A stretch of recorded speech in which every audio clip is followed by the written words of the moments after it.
오늘 말씀 열왕기하 23장 31절부터 24장 7절 말씀. 열왕기하 23장 31절부터 24장 7절 말씀까지 구약 성경 604페이지 정도 됩니다. 제가 가진 성경으로 구약 성경 604페이지 열왕기하 23장 31절부터 24장 7절 말씀까지 찾으신 줄 알고 저와 여러분이 한 절씩 번갈아 가면서 교독하고 마지막 절 합독하도록 하겠습니다. 제가 먼저 봉독합니다. 여호아하스가 왕이 될 때에 나이가 23세라 예루살렘에서 석 달간 다스리니라. 그의 어머니의 이름은 하무달이라 림나 예레미야의 딸이더라. 여호아하스가 그의 조상들의 모든 행위대로 여호와 보시기에 악을 행하였더니 바로 느고가 그를 하마 땅 림나에 가두어 예루살렘에서 왕이 되지 못하게 하고 또 그 나라로 은 100달란트와 금 1달란트를 벌금으로 내게 하고 바로 느고가 요시야의 아들 엘리야김을 그의 아버지 요시야를 대신하여 왕으로 삼고 그의 이름을 고쳐 여호야김이라 하고 여호아하스는 외국으로 잡아갔더니 그가 거기서 죽으니라. 여호야김이 은과 금을 바로에게 주니라. 그가 바로 느고의 명령대로 그에게 그 돈을 주기 위하여 나라에 부고하되 백성들 각 사람의 힘대로 액수를 정하고 은금을 징수하였더라. 여호야김이 왕이 될 때에 나이가 25세라 예루살렘에서 11년간 다스리니라. 그의 어머니의 이름은 스비나다바루마 아들 딸이더라. 여호야김이 그의 조상들이 행한 모든 일을 따라서 여호와 보시기에 악을 행하였더라. 여호야김 시대에 바벨론의 왕 느부갓네살이 올라오매 여호야김이 3년간 섬기다가 돌아서 그를 배반하였더니 여호와께서 그의 종 선지자들을 통하여 하신 말씀과 같이 갈대아의 부대와 아람의 부대와 모압의 부대와 암몬 자손의 부대를 여호야김에게 보내 유다를 처음 멸하려 하시니 이 유다의 임함은 곧 여호와의 말씀대로 그들을 자기 앞에서 물리치고자 하시니 이는 므낫세의 지은 모든 죄 때문이며 또 그가 무죄한 자의 피를 흘려 그의 피가 예루살렘에 가득하게 하였음이라. 여호와께서 사하시기를 즐겨하지 아니하시니라. 여호야김의 남은 사적과 행한 모든 일은 유다와 몇대 지역에 기록되지 아니하였느냐. 여호야김이 그의 조상들과 함께 잠에 그의 아들 여호야긴이 대신하여 왕이 되니라. 다같이 애굽 왕이 다시는 그 나라에서 나오지 못하였으니 이는 바벨론 왕이 애굽 강에서부터 유브라데 강까지 애굽 왕에게 속한 땅을 다 점령하였음이더라. 아멘. 예, 말씀의 제목을 다 같이 한번 읽어보시겠습니다. 자, 시작. 사시기를 즐겨하지 아니하시니라. 예, 사시기를 즐겨하지 아니하시니라 라는 제목으로 말씀의 은혜를 함께 나누도록 하겠습니다. 잠시나마 남유다를 하나님 나라답게 세우려던 요시야의 개혁은 그의 죽음과 함께 막을 내립니다. 그래서 인간적인 관점으로는 그의 노력과 수고가 다 허무하게 여겨지는 것은 물론이고 심지어 하나님을 신뢰하는 신앙마저 부질없는 일처럼 느껴지는 게 사실입니다. 왜냐하면 하나님을 의지하여 20살 때부터 우상과 미신철폐 정책을 시행했던 그의 개혁이 39살의 나이로 허무하게 죽을 때까지 무려 20년 가까이 줄기차게 진행됐음에도 불구하고 이 백성의 신앙과 영적인 상태는 나아진 면을 거의 찾아볼 수 없을 뿐더러 남유다가 처한 형편도 나아지기는커녕 점점 더 악화 일로로 치달았기 때문입니다. 그래서 어떤 설교자들은 요시야의 개혁을 아래로부터 시작된 개혁이 아니라 지도자의 주도하에 이루어진 개혁이기에 남유다 전반을 새롭게 변화시키는 힘이 부족했다 하며 깎아내리기도 합니다. 그러나 그 해석조차 저에게는 앞뒤가 맞지 않아 보입니다. 왜냐하면 평범한 군중으로부터 시작된 영적 각성과 개혁이 나라 전반이나 혹은 지역사회를 뒤집어 엎은 사례가 있는지 여러분들이 한번 떠올려 보십시오. 그리고 제자들이 전하는 복음을 들은 무리가 성령의 강력한 임재를 통해 한꺼번에 회심하는 일이 사도행전에 그나마 여러 군데 기록된 것이 사실이지만 지난 설교에서도 언급했다시피 그마저도 오래가지 못한 게 사실입니다. 오히려 구약에서는 사무엘과 다윗의 통치기를 제외하고는 니느웨의 왕이 요나가 전하는 심판의 메시지를 듣고 온 백성이 함께 회개함으로써 심판을 모면했던 일이 온 나라가 영적 각성과 부흥을 경험한 일로 평가받을 만하죠. 무엇보다 이스라엘 왕들의 통치를 기록한 우리가 지금까지 살펴봤던 열왕기서와 역대서가 그 양상을 잘 보여주는데 잘 들어보십시오. 하나님 보시기에 선하게 통치했던 왕들이 가끔씩 등장했던 시기에 잠깐이나마 하나님의 통치를 실현한 적이 있었을 뿐 특출한 신자 한 사람의 경건과 능력으로 신앙개혁을 성취한 적이 없을 뿐더러 더군다나 깨어있는 민중으로부터 시작된 대규모 영적 부흥 등은 성경에서 사실상 찾아보기가 힘듭니다. 그러니까 이런 사례가 거의 찾아보기 힘들어요. 그런데 그거를 요시야한테 갖다 붙이면 안 되는 것이죠. 예. 따라서 요시야의 개혁에 관한 이런 비판은 단지 비판을 위한 비판일 뿐 그 이상도 이하도 아닌 것 같습니다. 게다가 그런 비판은 물리적으로 나타난 결과와 성과에 따라 판단한 것이므로 오히려 경계해야 할 신앙관이자 지향해야 할 사고방식임을 명심하십시다. 여러분 기억하십시오. 요시야는 이런 거예요. 요시야는 하나님의 뜻에 따라 그저 왕의 직분을 충실히 감당했을 뿐이고 그래서 성경은 그를 가리켜 뭐라고 평가한 거예요? 마음을 다 기울이고 생명을 다 바치고 힘을 다 쏟아 모세의 법을 온전히 지킨 왕으로 평가하는 것입니다. 공동 번역이 이렇게 번역한 거예요. 거기에 따른 결과와 성과는 하나님의 소관인 것이죠. 그러므로 지금 여기서 하나님의 뜻에 충성하는 것이 신자의 사명이고 거기에 따른 결과와 성과는 하나님의 소관임을 명심하는 저와 여러분 되시기를 주님의 이름으로 부탁을 드리겠습니다.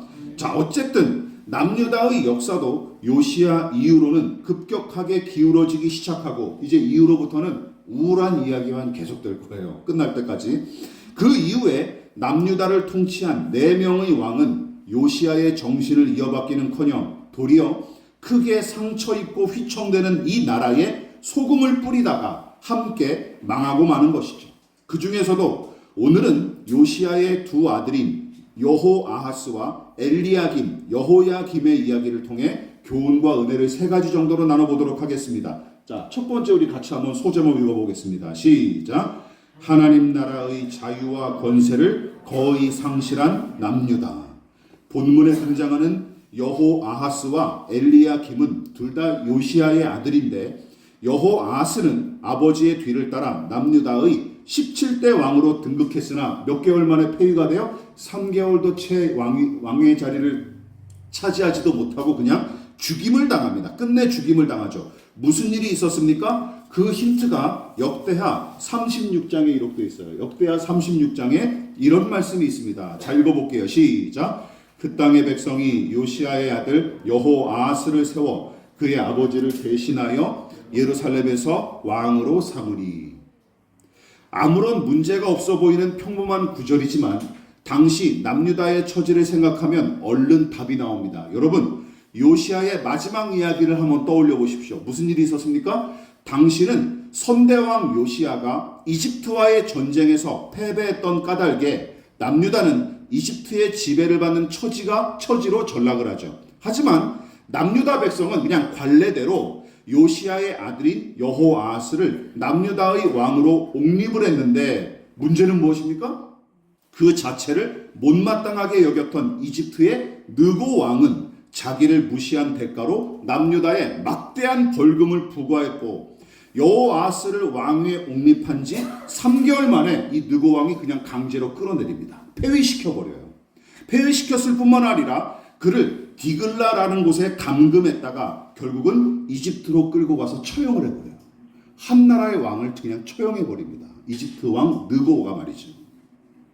자기의 허락 없이 왕을 세운 것을 불쾌하게 여겨 본보기로 남유다 왕을 가뒀고 하나님 앞에 악했던 여호아하스는 사태를 분별하지 못한 채 또 느고 왕의 비도 맞추지 않고 제 고집만 피우다가 죽임당했던 것으로 보입니다. 제가 왜 제 고집만 피운다고 생각을 했냐면 느고 왕이 임의대로 세운 그 이유, 남유다 왕 엘리야김, 여호야김은 즉위하자마자 아주 개처럼 납작 엎드려져서 벌금을 물기 위해 무지내를 쓰기 때문이죠. 35절을 함께 볼까요? 자, 시작. 여호야김이 은과 금을 바로에게 주니라.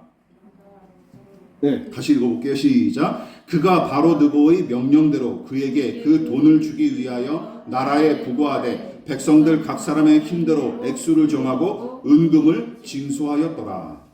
이집트 왕 느고는 엘리야김의 이름을 여호야김으로 부르도록 명령했고, 이름도 막 함부로 바꿔요. 야, 너 네 이름 듣기 싫다, 바꿔라. 그래가지고 여호야김으로 바꿔버렸어요. 그리고 여호아스가 당한 모욕과 비극을 가까이서 목격한 형제 여호야김은 느고 왕이 기르는 개처럼 바짝 낮아져 그의 비율을 맞춰 주었기에 그나마 11년간 남유다를 다스립니다. 아마도 그래서 이 여호아하스는 3개월간 있으면서 그래도 이게 멍청한 게 또 고집만 세가지고 그냥 이제 배짱을 부렸던 것 같아요. 그러니까 이제 느고 왕이 그냥 단칼에 쳐버렸던 것이죠. 여러분, 그렇다면 여호야김, 이 엘리야김은 그동안 11년 동안 무탈하게 지냈을까요? 그렇지 않습니다. 신흥 강국으로 떠오른 바벨론 제국이 아수르와 이집트가 쇠락하는 와중에 드디어 그 지역의 패권을 마침내 장악했고, 남유다는 이집트에 이어 바벨론 제국의 지배를 받게 되는 것이죠. 그런데 여호야김이 이제 여기에 반기를 드는 것이죠. 이 사람이 또 어떤 이집트에 대한 충성심이 조금 있었나 보죠. 반기를 드는 바람에 남유다는 바벨론 연합군의 침략으로 쑥대밭이 됩니다. 역대서는 그 형편을 보다 더 상세하게 기록했어요. 역대하 이 36장 같이 읽어볼까요? 시작. 바벨론 왕 느부갓네살이 올라가서 그를 치고 그를 쇠사슬로 결박하여 바벨론으로 잡아가고, 느부갓네살이 또 여호와의 전 기구들을 바벨론으로 가져다가 바벨론에 있는 자기 신당에 두었더라. 여러분, 형제였던 여호아하스가 왕위에 오른 지 3개월 만에 이집트로 끌려가 처형당한 일 못지않게 이 여호야김도 느부갓네살 왕에게 밑보여서 바벨론으로 끌려갔고 성전의 기구들마저 약탈을 당합니다. 비록 혁혁한 성과나 대대적인 성공을 이룬 것은 아니었지만 여러분, 역동적이었고 진취적이었던 요시야 시대와는 완전히 딴판 아닙니까? 이게 노예살이지 이게 뭐가 무슨 독립국가입니까? 오히려 430년 동안 이집트의 노예로 살던 때와 크게 다르지가 않아 보여요.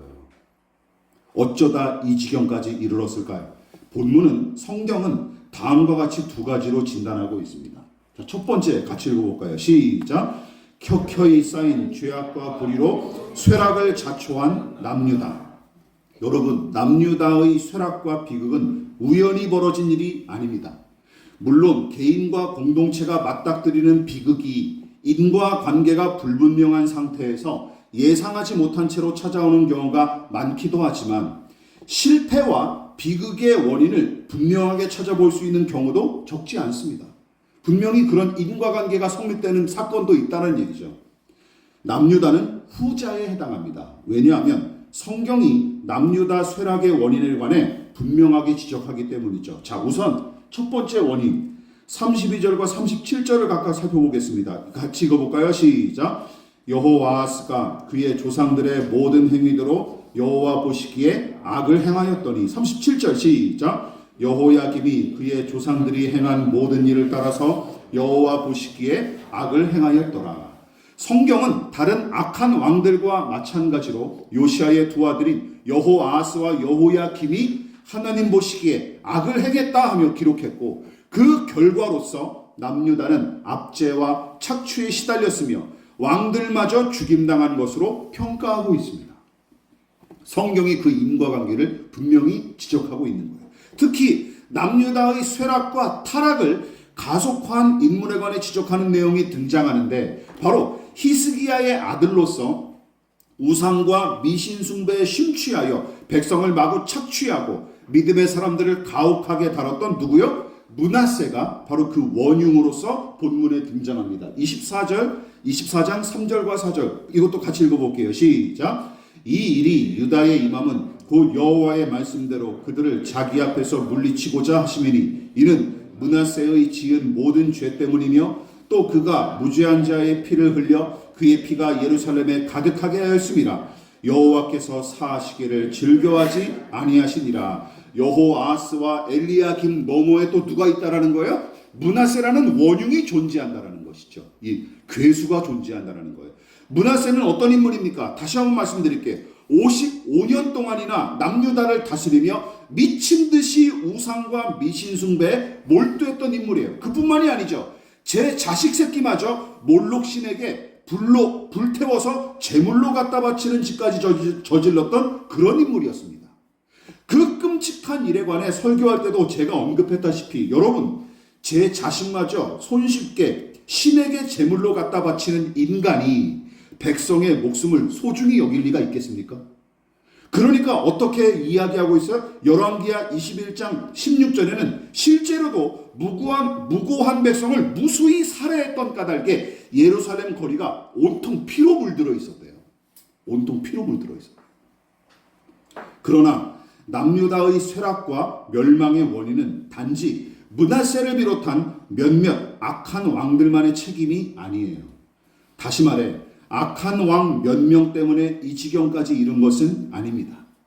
하나님은 이미 오래전부터 이스라엘 나라의 멸망을 경고하셨고 특히 남유다의 마지막 시대에 활약한 거로 알려진 예레미야 선지자는 남유다의 패망이 이 민족의 전반적인 불신앙에 기인하고 더 나아가 지속적으로 자행된 그들의 불신앙과 불순종 때문임을 분명히 지적하고 있어요. 그 대표적인 예언을 살펴보면 다음과 같습니다. 예레미야 3장 20절 같이 읽어볼게요. 시작.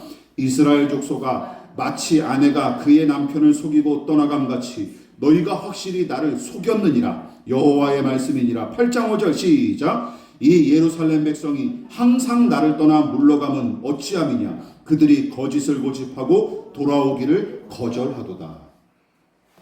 전반적인 책임을 묻고 있는 거예요. 이 백성을 향해서. 몇 사람이 저지른 불의와 불법으로 나라가 무너지는 게 아닙니다. 그렇지 않습니까? 다수가 불의한 분위기를 형성하여 그 생리를 대부분 따를 때 또한 누구든 서슴지 않고 불법을 저지르는 수준까지 다다랐을 때 거기 더하여 사악하고 탐욕스러운 지도자가 불법과 불의를 종용하고 폭력과 착취를 일삼았을 때 그런 나라와 공동체는 오래가지 못할 뿐더러 하나님의 심판을 절대로 피할 수가 없습니다. 믿으십니까? 이게 성경과 역사의 증언이에요. 이미 북이스라엘은 그 본보기로 오래전에 패망의 길을 먼저 걸어갔고 남유다도 켜켜이 쌓아놓은 불의와 죄악으로 인해 쇠락과 패망을 향해 내리달리는 중입니다. 오죽하면 24장 4절에서 하나님께서 말씀하셨듯이 여호와께서 사하시기를 즐겨하지 아니하시니라 하고 결론을 내렸겠습니까? 그런데 어떤 신자들은 이렇게 이의를 제기할 수 있죠. 이런 것이요. 아니 하나님이 친히 택하신 민족이고 이들에게 영원한 복과 은혜를 약속하지 않으셨는가 하고 말이죠. 타당한 이의 제기입니다. 그러나 우리가 마지막으로 염두에 둘 내용이 있습니다. 무엇입니까? 이것이죠. 같이 읽어볼게요. 시작. 하나님과의 약속을 어기고 멸망을 자초한 남유다. 하나님께서는 이미 창세기 12장에서부터 내가 너를 큰 민족의 조상이 되게 하고 너를 축복하여 내 이름을 크게 떨치게 하겠다. 너는 다른 사람들에게 복을 끼치는 자가 될 것이다. 창세기 12장 2절 말씀. 이렇게 약속하셨고 이 약속을 원복음을 토대로 이스라엘 민족과 그 나라를 향해 무궁한 복을 무수히 약속하셨는데 여러분 그 약속들이 모세 오경을 비롯하여 구약 성경 전반에 걸쳐 기록된 사실을 기억하십시오. 무엇보다 하나님과 약속을 맺었다는 사실 자체가 얼마나 큰 은혜인지 여러분 생각해 보십시오. 자, 여러분 이 부분을 생각해 보세요. 약속이나 계약은 대개 동등한 관계에서 이루어지기 마련이고 설령 상하 관계일지라도 상대방에 대한 배려와 존중이 내포된 것이 계약이라는 거예요. 그렇지 않습니까? 이걸 생각해 보십시오. 불과 20여 년 이전까지 노동자는 말할 것도 없고 아르바이트하는 학생에게 근로계약서 같은 것은 상상조차 못했습니다. 그렇죠? 그냥 일하다가 나가면 그냥 나가는 거예요. 아무런 그런 거 없었어요. 제가 그래서 어제 우리 집사람한테 그거 물어봤잖아요. 요즘 알바생들도 근로계약서 작성하지? 예, 그러더라고요. 네. 그만큼 노동자의 권리가 신장된 시대여서 고용주와 고용인 사이에 계약서를 작성하게 된 것이죠. 이것 자체가 뭐예요? 그만큼 노동자의 권리가 예전보다는 신장됐다는 거예요. 물론 지금도 더 나아져야 될 필요가 있지만, 그러므로 여러분 기억하십시오. 하나님과 이스라엘 민족의 계약은 이런 뜻이 있는 거예요. 하나님과 약속을 맺은 민족으로 선택받았다는 것 자체가 이스라엘이 하나님의 큰 사랑과 복을 받은 민족임을 분명하게 보여주는 것입니다. 믿으십니까? 계약 관계, 하나님과 계약 관계를 맺었다. 이 어마어마한 이 은혜를 이스라엘 민족이 먼저 누린 거예요. 게다가 하나님과 이스라엘 민족 사이에 맺은 이 복된 약속들은 기억하십시오. 하나님께서 일방적으로 맺으신 것일 뿐만 아니라 그 이행도 하나님 편에서 거의 주도하시는 것이 특징이에요. 이런 불공정이 어디 있습니까? 하나님 편에서만 희생하는 거예요. 그런데도 하나님께서 우리와 계약 관계를 맺으셨다는 것이죠. 그래서 우리는 하나님의 약속을 은혜로 여기는 것입니다. 왜냐하면 우리가 시작하거나 주도한 일이 아니기 때문이죠. 그러나 이 부분에서 많은 신자가 함정에 빠집니다. 게다가 이제 오래 어떤 근본주의적인 정통주의적인 교회에서 신앙생활을 오래 하신 분들이 이런 함정에 자주 빠져요. 뭡니까? 이런 것이죠. 이 은혜의 약속은 하나님께서 시작하고 주도하신 것이지만 하나님과 맺은 약속도 기억하십시오. 엄연한 약속이기에 상호 간의 이행을 요구한다는 사실이죠. 그것을 우리가 간과하는 경우가 많습니다. 그렇지 않습니까? 그 약속을 이행해야 될 책임도 우리에게도 일부 존재한다는 것이죠. 그래서 하나님의 약속에도 뭐가 붙는 거예요? 단서 조항이 붙는 것입니다. 자, 신명기 말씀을 볼까요? 자, 중요하니까 한번 같이 읽어볼게요. 신명기 8장 19절 시작. 내가 만일 내 하나님 여호와를 잊어버리고 다른 신들을 따라 그들을 섬기며 그들에게 절하면 내가 너희에게 증거하노니 너희가 반드시 멸망할 것이라. 여호와께서 너희 앞에서 멸망시키신 민족들 같이 너희도 멸망하리니 이는 너희가 너희의 하나님 여호와의 소리를 청종하지 아니함이니라. 단서 조항이 있다. 무슨 뜻입니까? 쉽게 의역하면 다음과 같습니다. 잘 들어보십시오. 내가 너희를 사랑하여 너희와 약속을 맺었고 너희와 맺은 이 약속은 내가 반드시 이룰 것이다. 다만 너희가 할 일이 있는데 나를 존중히 여기고 내 명령을 따라라. 나를 존중히 여기고 내 명령을 따라라. 그렇지 않으면 너희도 망하게 될 것이다. 이 정도의 요구가 불합리하고 무리라고 생각하는 사람은 도대체 하나님을 어떤 분으로 여기는지 되묻고 싶습니다. 여러분, 이런 관계가 건강한 관계입니까? 생각해 보십시오. 한쪽의 수고와 희생만 요구하는 관계가 합당하다고 생각하십니까? 말도 안 돼요. 이것처럼 불건전한 관계가 어디 있어요? 여러분, 심지어 우리 하나님과 우리 관계도 마찬가지입니다. 기억하십시오. 하나님은 이 백성에게 약속하신 것을 다 이행하셨고 어느 것 하나라도 어긴 적이 없으십니다. 자, 그렇다면 여기서 질문. 이스라엘 백성은 어땠을까요? 이스라엘 백성은 어땠을까요? 다 아시다시피 마음과 뜻과 정성을 다해 하나님과 맺은 약속을 이행하기는커녕 은혜로 받은 복을 오용하거나 남용하기 일쑤였고 심지어 하나님을 무시하고 다른 신을 밥 먹듯이 섬겼습니다. 그래도 하나님은 오래 참으시며 계속해서 이 백성에게 은혜를 베푸셨고 불의를 저지를 때마다 당신의 종들을 보내셔서 매번 경고하셨건만 이스라엘 민족은 반역과 배교를 일삼으면서 하나님과 맺은 약속을 반복적으로 파기했고 본문과 같은 남유다의 현실은 바로 켜켜이 쌓은 죄악과 불의의 결과에 불과합니다. 그러므로 불평할 것도 미심쩍어 할 필요도 없습니다. 말씀을 마무리하도록 하겠습니다. 구약 성경에 하나여 이스라엘 민족의 역사상 최악의 시기는 언제일까요? 저는 개인적으로 이집트에 종살이하던 출애굽기 시대와 함께 오늘 바로 바벨론에 의해 남유다가 패망하는 본문의 이 시기를 가장 참혹하다고 생각합니다. 이 두 시기를 말이죠. 앞서 살펴봤듯이 이제 남유다는 하나님 나라다운 영광과 자유와 권세를 거의 상실한 채 이집트와 바벨론의 지배하에 왕마저 무기력하게 휘둘리는 모습은 그야말로 참혹할 따름입니다. 생각해 보십시오. 이들은 하나님께서 택하시고 부르신 민족이 아닙니까? 그리고 이 나라는 하나님께서 당신의 나라를 구현하도록 세우신 나라가 아닙니까? 게다가 하나님과 약속을 맺은 복된 민족이 아닙니까?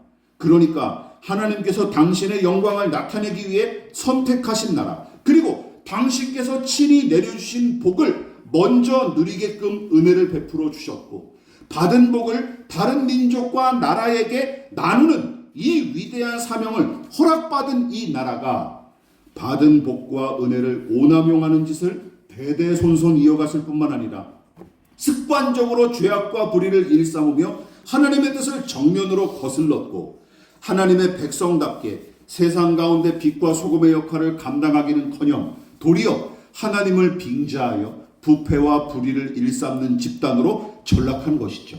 그리고 저는 이 본문을 묵상하고 설교를 준비하며 연구하면서 오늘날 한국교회와 너무나 닮은 모습을 보고 깜짝 놀랐습니다. 특히 오늘날도 마찬가지죠. 한국교회가 그러합니다. 한국 사회는 차치해놓고 한국교회 대표랍시고 널리 알려진 교회와 교단과 단체가 어떻게 돌아가는지 보십시오. 율법과 복음의 정신이 그곳에 실현된다고 말할 수 있습니까? 이권 다툼과 정치 세력화, 돈과 섹스와 권력과 명예, 독재자의 독재 노릇, 제자 훈련을 빌미로 이루어지는 세뇌와 가스라이팅, 기업 경영 방식으로 운영되는 교회, 영업회사와 다를 바 없는 성공과 건강과 형통을 내세운 복음전도. 이 복음전도입니까? 이게 영업 방식 방법입니까? 은혜로 포장된 불법과 불의 등등 이런 것 따위가 얼씬조차 못하는 그야말로 복음의 능력과 진리의 자유가 충만하여 서로 더 사랑하고 섬기기에 힘쓰며 불법과 불의에 용감히 저항하고 공의와 정의를 따르기에 힘쓰고 있습니까? 오늘날 교회가 누가 그렇게 한국 교회를 보고 있습니까? 오늘날 아무도 그렇게 상식을 가진 사람이라면 오늘날 교회를 그렇게 보는 사람은 거의 없을 거예요.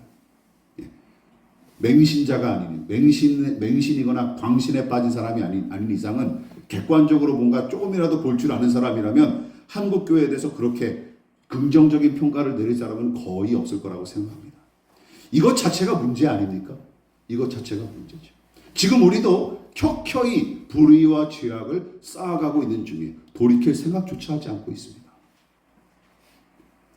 자신의 잘못을 서슴지 않고 뉘우치는 회개의 자유가 교회 안에, 교단 안에 있습니까? 또한 회개하는 자를 얼마든지 용납하고 용서하는 자유가 있습니까?